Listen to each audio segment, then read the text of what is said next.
Olá, boa noite, boa noite.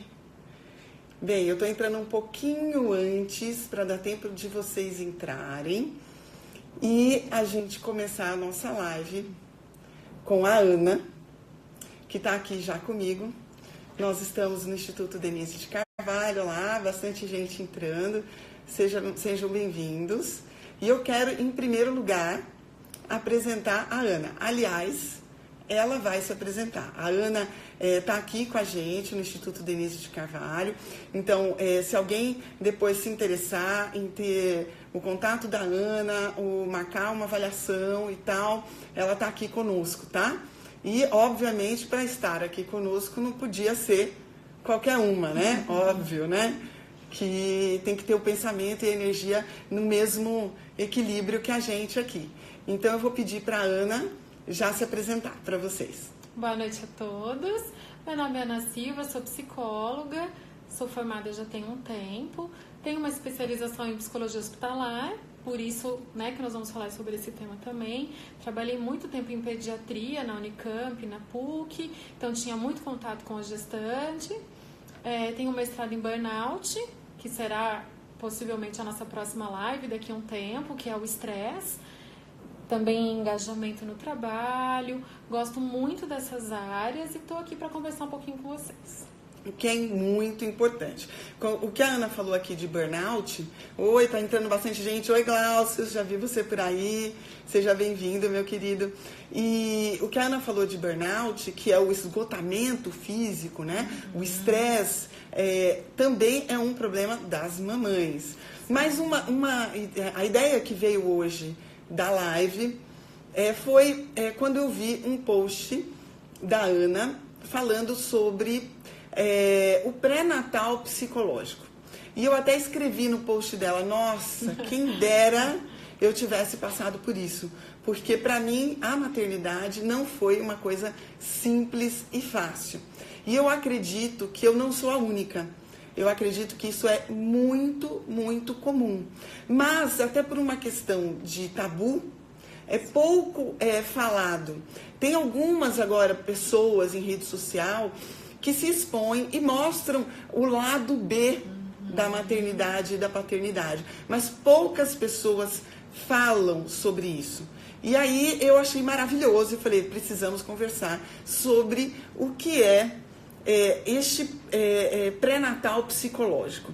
Então, Ana, a primeira coisa que eu quero perguntar para você, como é que funciona um pré-natal psicológico? Bom, o objetivo do pré-natal psicológico é cuidar da saúde mental da mãe e, consequentemente, do pai, né? Ou do companheiro, de quem for acompanhar essa gestação. Então, ele pode ser feito em grupo ou pode ser feito individual. E uma coisa muito importante é que, apesar de o nome ser pré-natal psicológico, ele nunca é feito só pelo psicólogo. Então, envolve uma equipe. O ginecologista tem uma grande importância nesse pré-natal e os médicos que estão acompanhando essa gestação. Isso é ótimo. Agora, outra coisa. Isso vem... As mulheres candidatas a passarem por um pré-natal psicológico são aquelas que já têm algum problema psicológico ou não? Não. Na verdade, o ideal é que toda mulher faça o pré-natal psicológico. Por que isso é tão importante, né? Pensando na questão do autocuidado, se a mulher não tiver um autocuidado, não souber cuidar da sua saúde mental, dificilmente ela consegue fazer o vínculo depois da gestação. Né? E também alguns estudos já comprovam que o pré-natal psicológico ele entra com uma questão de prevenção da depressão pós-parto. E extremamente frequente, né? Eu falei que eu gostaria de ter passado por isso, porque eu tive uma depressão pós-parto depois da minha primeira filha. E foi muito difícil. Eu já era médica, cirurgiã, ou seja, eu achava que eu tirava qualquer coisa de letra. E aí veio uma criança, né? Eu tinha 30 anos, já emancipada, ganhando bem, trabalhando, e de repente veio uma criança nesse contexto, né? E era uma coisa que a gente estava conversando aqui um pouco antes de começar esta live. Hoje em dia, as mulheres são mães cada vez mais tarde. E isso, a princípio, parece que é uma coisa assim, ai, que bom, né? Elas estão mais experientes, elas vão saber lidar melhor com essa situação, mas não é bem assim, né, Ana? Não, porque assim, quando a mulher tem a gravidez, né, nesse período, ela muda de papel social.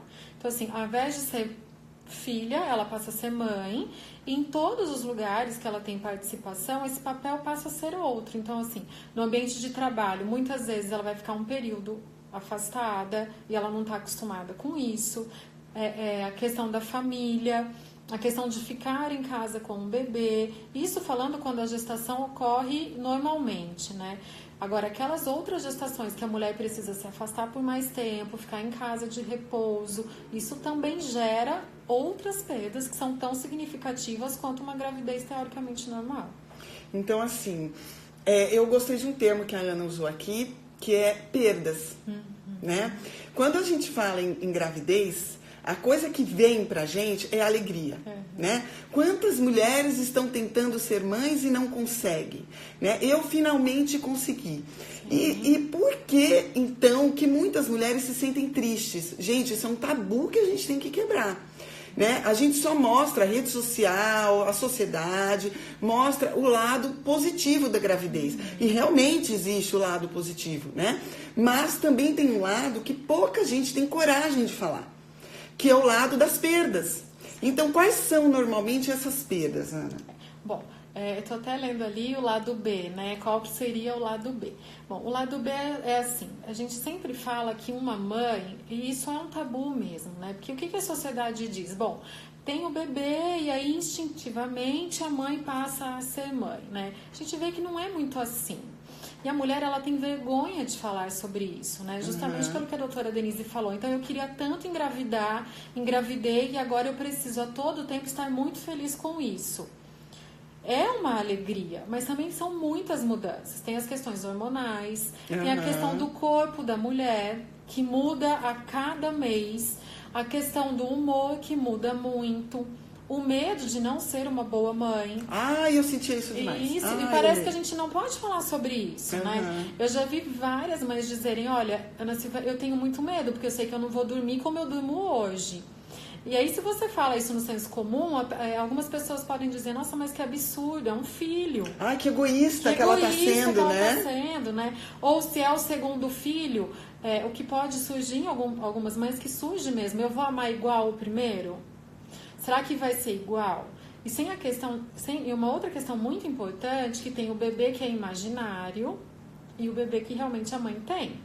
Então, a mãe tem uma série de fantasias em relação ao bebê, que passam de fantasias das questões físicas, de que cor de cabelo, com quem mais vai parecer, até as questões de comportamento do bebê. Se é um bebê mais tranquilo, se é um bebê mais agitado. E, além de tudo, se o bebê não é tão tranquilo assim, quem tá do lado de fora vai dizer, também, né, não tá amamentando, ou comeu o que não podia, ou não ficou próximo quanto deveria. Vai ter sempre alguém para dar um palpite, mostrando uma falha dessa mãe.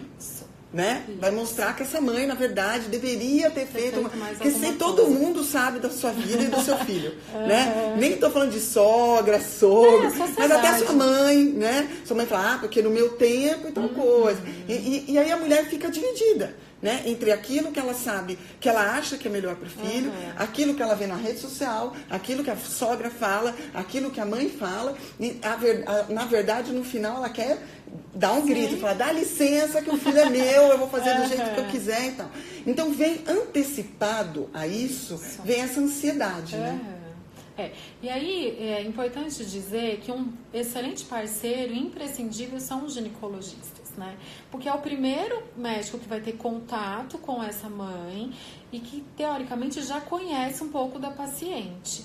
E aí, a dica é que ele fique atento à questão do comportamento, para prevenção até de possibilidades de distúrbios psicológicos após a gestação. Então, a gente sempre diz assim, a depressão pós-parto ela é muito comum, é um índice de 19%, mas é um tabu. Porque quando a mãe tem, primeiro que ela acha que é normal, e quem está ao lado dela diz, isso é hormonal, daqui a pouco também aconteceu passa, comigo e tal. Todo mundo tem, logo passa, fique tranquila. E muitas vezes pode não ser. Né? E depressão pós-parto é normal também, porque qualquer depressão é. Só que ainda é um tabu, né? Depressão em outros contextos é um tabu, imagina na gestação.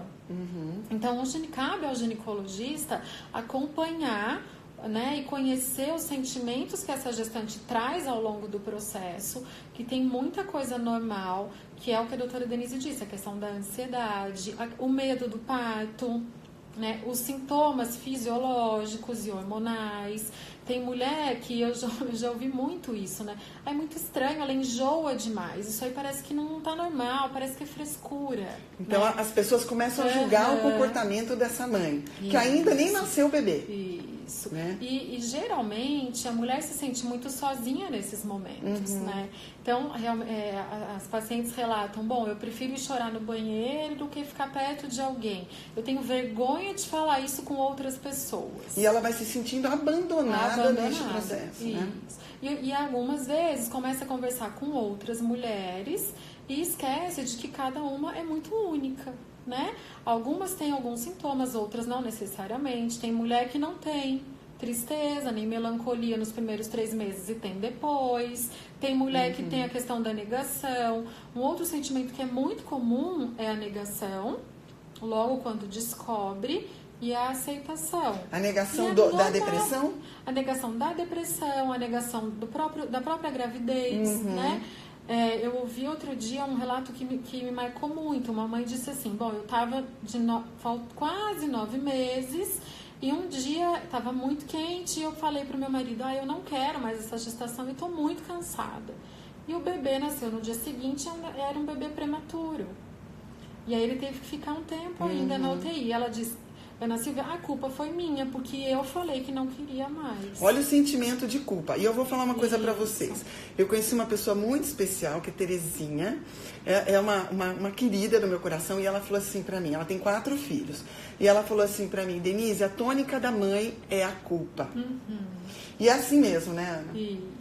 Porque, assim, todo mundo quer ter filho. Todo mundo faz tratamento pra ter filho. E eu tô grávida e eu não tenho certeza se eu tô preparada pra isso. Eu não tô certeza se eu tô feliz o suficiente. Eu não tinha que estar mais feliz. Eu não tinha que estar mais alegre com isso. Então já começa a culpa ali.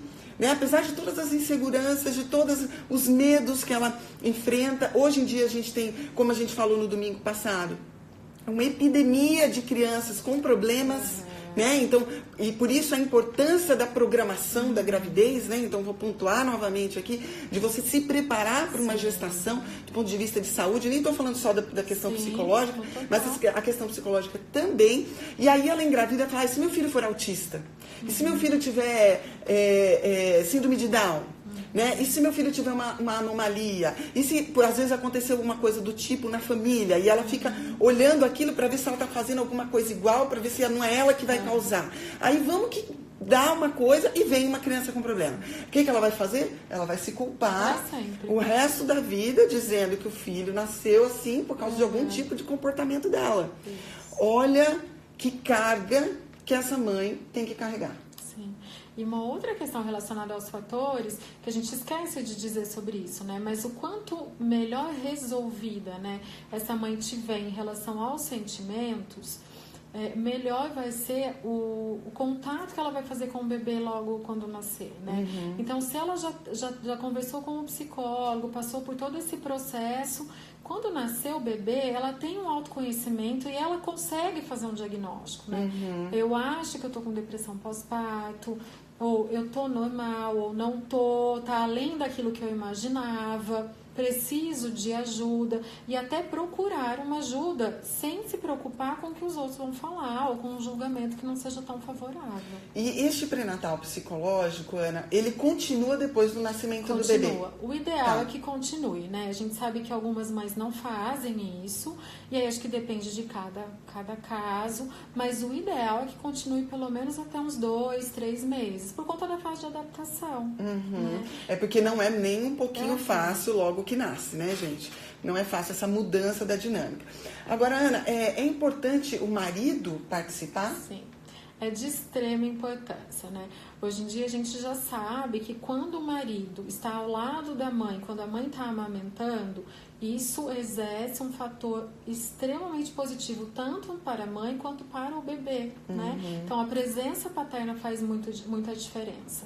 E o reverso da maternidade também é verdade, né? Então alguns pais, eles ficam sem lugar naquele relacionamento, porque algumas mães também têm olhos só para o filho e esquece do relacionamento com o marido. Ela esquece que ela é esposa. Que ela é esposa.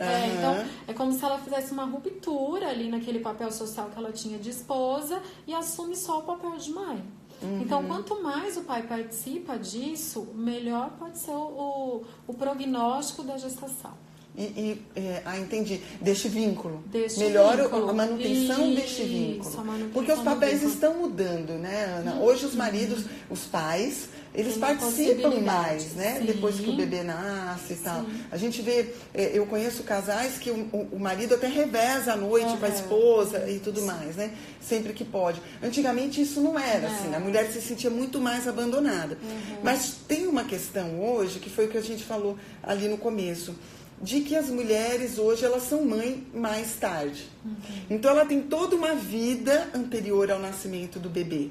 O que a princípio parece que é positivo, mas na verdade, na hora que nasce o filho, ela tem muito, entre aspas, tá, gente? Entre aspas, ela tem muito a perder. Né? Porque ela tinha uma carreira, ela tinha um trabalho, ela tinha uma posição social em que ela ocupava um espaço socialmente, que agora ela vai ter que deixar esse espaço para ocupar o espaço de mãe. Isso dificulta mais, né? Dificulta. Eu acho que até por isso também que as mulheres estão, né, fazendo essa opção por gestar um pouco depois dos 30, e tem mulher que até depois dos 40, né? Então ela tem que fazer uma reorganização de vida. Então, hoje em dia a gente sabe, tem muita mulher que tem um filho após essa idade, que consegue trabalhar à distância, tem essas questões da modernidade hoje em dia que facilitam, mas sem dúvida ela tem uma perda maior por conta até do período que ela já vivenciou em outros papéis. E muita cobrança da sociedade, né, Ana? Então vamos lá colocar a questão. Vocês sabem que eu sou uma grande crítica do que se mostra em rede social, porque a gente só mostra o lado bonito, né? As fotos todas com filtro, maquiadas, né? E aí, o que acontece? Tem gente conhecida, gente famosa, que acaba de ter um filho, 15 dias depois está postando na rede social uma barriguinha sarada, na academia, toda maquiada, né? Como se ela tivesse dormido a noite inteira. Então, você imagina as mulheres normais enxergando isso, fala, como é que pode? Sim. Por que ela consegue e eu não consigo? Olha a sensação de frustração, né? Olha como eu sou pouco dedicada, né? Ou por que ela conseguiu e eu não consegui? Isso não é verdade, gente. Isso não é verdade. Outro dia eu até fiz um post de crítica, não gosto de fazer esse tipo de coisa, mas era uma moça que tinha tido bebê, e a criança acho que estava com 1 ano, e ela postou a foto do antes e o depois dela, ela tipo 15 quilos mais gorda, depois que a criança tinha nascido, e ela atualmente toda rasgada, ela compete, né, toda rasgada, com o bebê no colo, falando assim, vamos lá, eu sei que a intenção é boa, né, quando a pessoa fala isso, não, vamos lá, você também consegue, fotografa a sua marmita, posta aqui o que você está fazendo, que eu vou gostar, coloca a minha hashtag, né, e tal. E eu falei assim, gente, que absurdo! Um absurdo, porque ela não está naturalmente daquele jeito. Ela é uma pessoa que compete. Quem compete, vocês sabem que usam de vários artifícios para estar com aquele corpo. Que a pessoa normal, do dia a dia, não tem acesso. E nem deve, tá? E nem deve. Obviamente, ela nem deve amamentar o bebê, né? Então, aí você imagina as mães com crianças do mesmo tamanho, de 1 ano, que olha no espelho e vê aquela barriga flácida, né? Aquela celulite na perna, o cabelo sem arrumar, porque é assim que a gente fica, né? Com aquela olheira até aqui embaixo, sem dormir, e fala assim, como é que ela consegue e eu não consigo, né? Você tem pego isso, Ana? Eu tenho, e acho que o mais triste disso é olhar para o bebê, né? que provavelmente não tem vínculo com a mãe, porque se a mãe está se preocupando tanto com a questão estética Isso, dela, exatamente. possivelmente ela não está com preocupação em relação ao vínculo. O né? vínculo dela com o bebê. Isso, e a gente sabe que o vínculo no primeiro ano com a mãe é de extrema importância. Né? Porque é dali que forma toda a base da personalidade da criança. Uhum. Então, muitas vezes a gente pega a mãe depois de um tempo e a mãe diz assim, eu não sei o que aconteceu, eu não sei como que ele ficou desse jeito. E aí, quando a gente começa a fazer a retrospectiva, então foi uma mãe que cuidou pouco, e o cuidar pouco não está relacionado a tempo. Uhum. Né? Não é você ficar 24 horas por dia só com a criança. Isso é importante, gente. Está relacionado à qualidade desse tempo, né? Isso, é preferível, olha, eu ouço muito isso, Ana Silva, eu não consigo ficar com o bebê o dia inteiro. Mas o pouco tempo que eu consigo, eu dou qualidade de tempo. Uhum. Então, se você tem essa condição, né, até por condições ou físicas, ou de trabalho, ou condição emocional mesmo, né? Por isso que é importante o autoconhecimento. Pelo menos o tempo que você está com a criança, se é de qualidade, isso faz muita diferença. É porque provavelmente essa pessoa, ela sentia que ela tinha perdido tanto com o nascimento do bebê, que aquilo era tão importante para ela, mesmo porque ela competia. Sim. Eu até entendo, né? Sim. Porque a pessoa vivia do corpo, né? E de repente aquele corpo foi junto. E vai mesmo. Né? Foi junto com a maternidade. E aí, talvez, será que dentro dela, ela não culpa a criança? Culpa, claro que culpa. Né? É. E aí fala assim, não, foi por causa do bebê Sim. que eu fiquei assim, né? Quando, na verdade, o bebê não tem absolutamente nada a ver com isso, né? É a maternidade, né? Mas as pessoas não mostram esse lado, né? O seu mundo vai mudar.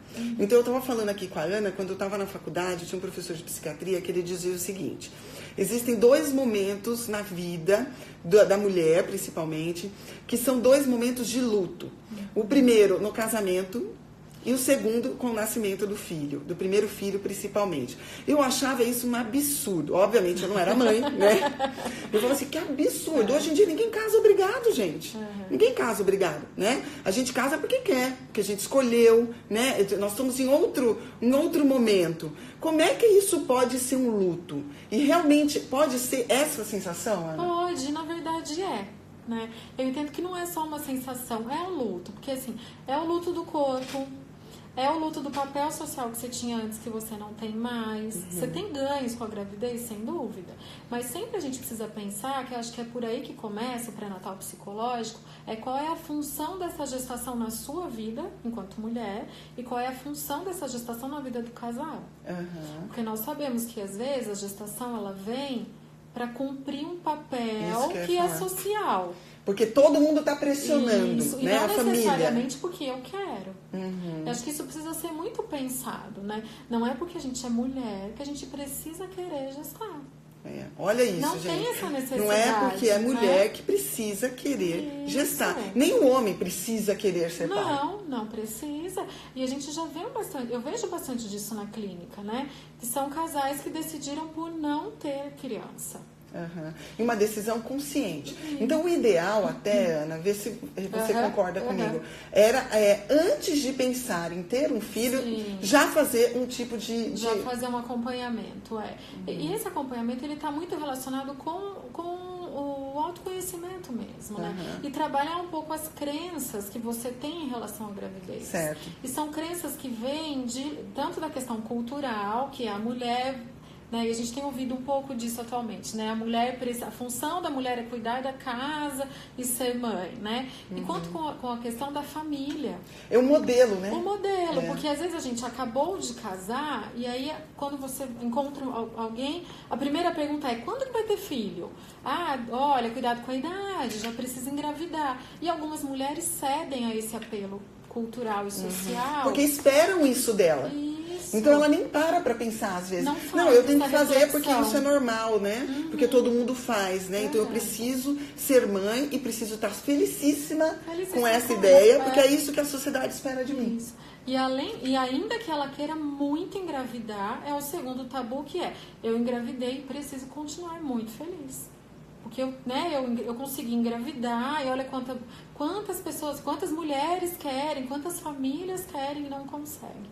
Que é a segunda cobrança. E aí ela vem, quando elas procuram, Ana, por exemplo, olha, eu achei que eu queria engravidar, agora eu tô grávida, agora eu não tenho certeza, né? E deve ser um sofrimento muito grande, né? É muito grande. Geralmente, quando a mulher chega nessa condição, ela tem vergonha de falar sobre isso, né? Porque se ela falar para outra pessoa, se ela falar isso no senso comum, ela vai ser punida por isso. Exatamente. A sociedade não vai olhar bem alguém que coloca uma coisa do tipo, né? E esse sentimento, geralmente, na maioria dos casos, é um sentimento transitório.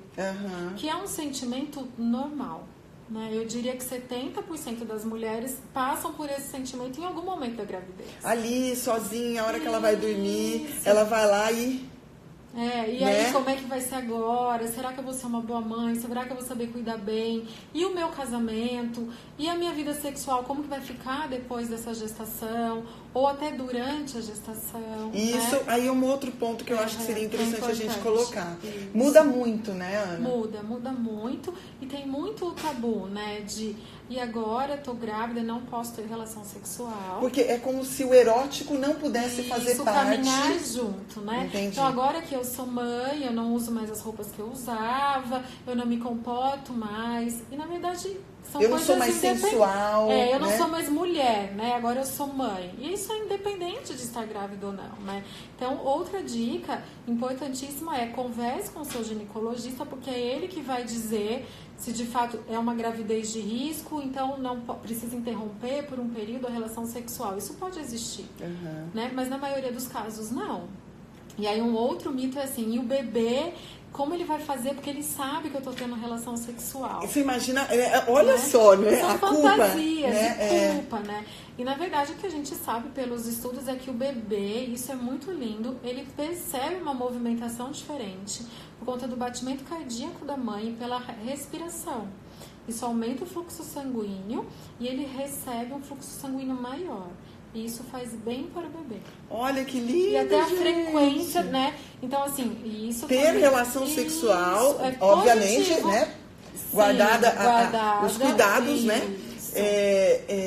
Pode fazer bem para o bebê. Pode fazer bem para o bebê. E algumas mulheres, inclusive, Ana, comentam que aumenta o desejo. Sim. Algumas é o contrário, né? Algumas se fecham, mas algumas têm um aumento de desejo. Isso seria alguma coisa a ver com esse papel da mãe, alguma coisa que vem pra frente, ou é só hormonal? Eu imagino que sejam as duas coisas, né? Na gravidez, os dois lados estão muito envolvidos. Ou ela se sente tão empoderada. E muitas mulheres, isso também é muito lindo de ver, se sentem muito empoderadas nessa questão, né? De começar a imaginar, então é um pouco disso que a gente trabalha no processo terapêutico, né? O quanto isso é poderoso de fato, né? Ainda que você tenha várias perdas, você não precisa ficar fixado ali, né? Você pode caminhar para esse outro lado. Então não é negar aquilo que é perda, é trabalhar com aquilo que é perda e olhar a questão positiva também. Que existem, obviamente, muitas coisas positivas com o fato de se engravidar, desde que fizesse parte, né? Do contexto. Agora, só pra gente fechar, porque eu não quero me estender demais, e quando essa gravidez realmente não era esperada, ou não era desejada, ou não foi planejada, isso se intensifica, Ana? Intensifica, a gente sabe que isso geram vários sentimentos, né?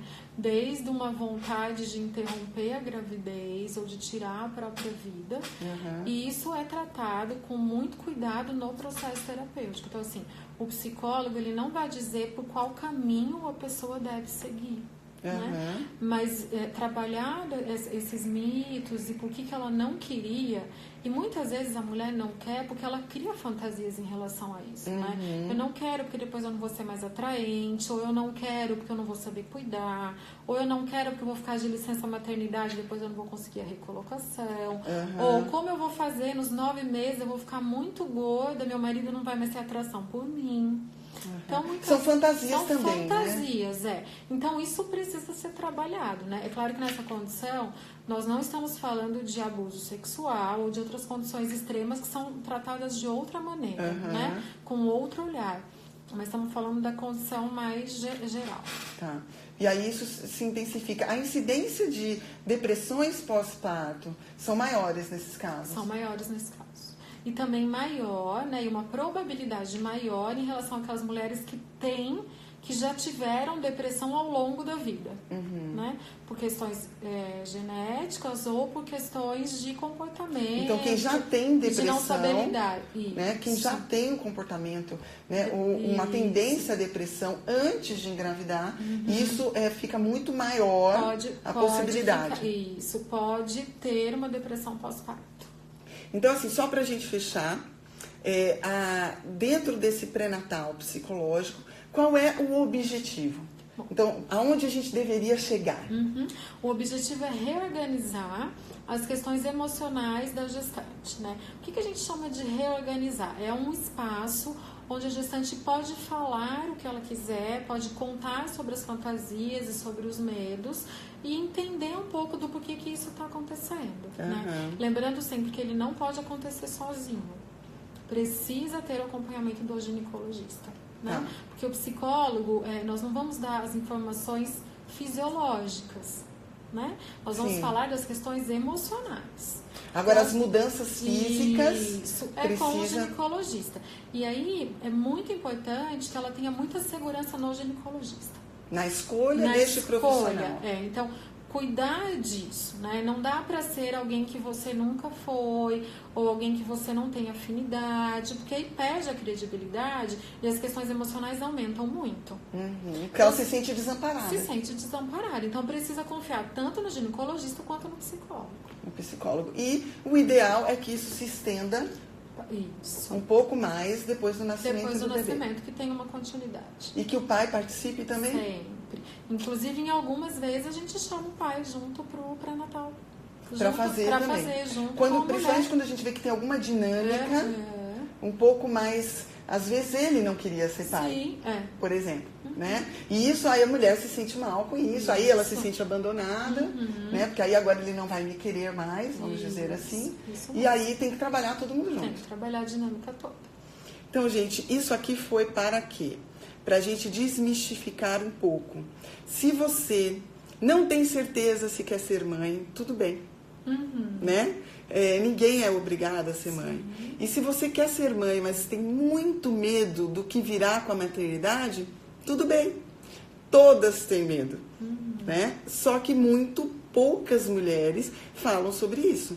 E ninguém, inclusive aqueles com quem você mais tem contato, também não falam sobre isso.